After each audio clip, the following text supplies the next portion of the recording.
Assalamualaikum warahmatullahi wabarakatuh. Perkenalkan, nama saya Ananda Ristu Nabila. Saya dari kelas 11 IPA 1. Di sini saya akan menjelaskan tentang biografi Ki Hajar Dewantara. Ki Hajar Dewantara lahir pada 2 Mei 1889 dengan nama Raden Mas Suwardi Suryaningrat. Beliau adalah aktivis pergerakan kemerdekaan Indonesia, kolumnis, politis, dan pelopor pendidikan bagi kaum pribumi Indonesia dari zaman penjajahan Belanda. Ki Hajar Dewantara berasal dari lingkungan keluarga Kadipaten Pakualaman di Yogyakarta yang merupakan salah satu kerajaan pecahan dinasti Mataram selain Kasunan Surakarta, Kasultanan Yogyakarta, dan Kadipaten Mangkunegaran.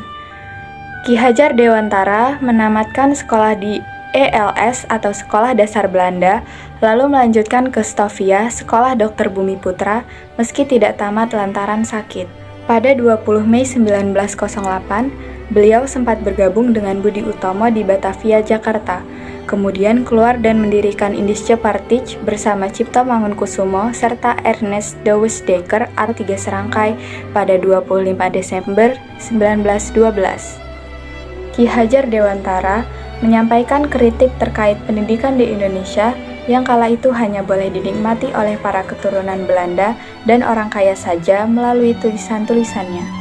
Kemudian, pada tahun 1913, Tiga Serangkai diasingkan ke Belanda karena tulisannya yang dianggap menghina pemerintah. Melalui Ki Hajar Dewantara, kata Indonesia dipakai di kancah internasional untuk pertama kalinya saat ia mendirikan kantor berita dengan nama Indonesische Persbureau di Den Haag. Ki Hajar Dewantara juga telah mengajarkan filosofi yang terkenal di dunia pendidikan, yakni Ingarso Sungtulodo, Ingmadio Mangunkarso, Tutwuri Handayani, yang artinya di depan memberi teladan, di tengah memberi bimbingan, di belakang memberi dorongan. Setelah Indonesia merdeka, beliau diangkat menjadi Menteri Pendidikan, Pengajaran, dan Kebudayaan Pengajaran Indonesia di kabinet pertama di bawah pemerintahan Insinyur Soekarno. Ia juga mendapat gelar Doktor Kehormatan atau Doktor Honoris Causa dari Universitas Gadjah Mada pada tahun 1957. Namun, 2 tahun setelah mendapat gelar tersebut, tepatnya pada tanggal 28 April 1959, beliau wafat di Yogyakarta. Oleh sebab itu, setiap tahunnya, masyarakat Indonesia selalu memperingati Hari Pendidikan Nasional yang jatuh pada tanggal 2 Mei. Tanggal tersebut bertepatan dengan hari lahirnya Ki Hajar Dewantara, pahlawan nasional yang juga sebagai pelopor pendidikan era kebangkitan nasional di Indonesia.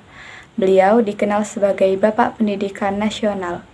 Sekian penjelasan mengenai biografi Ki Hajar Dewantara. Maaf bila ada salah kata atau penyebutan dalam istilah-istilah yang bersangkutan dengan biografi Ki Hajar Dewantara. Saya akhiri, wassalamualaikum warahmatullahi wabarakatuh.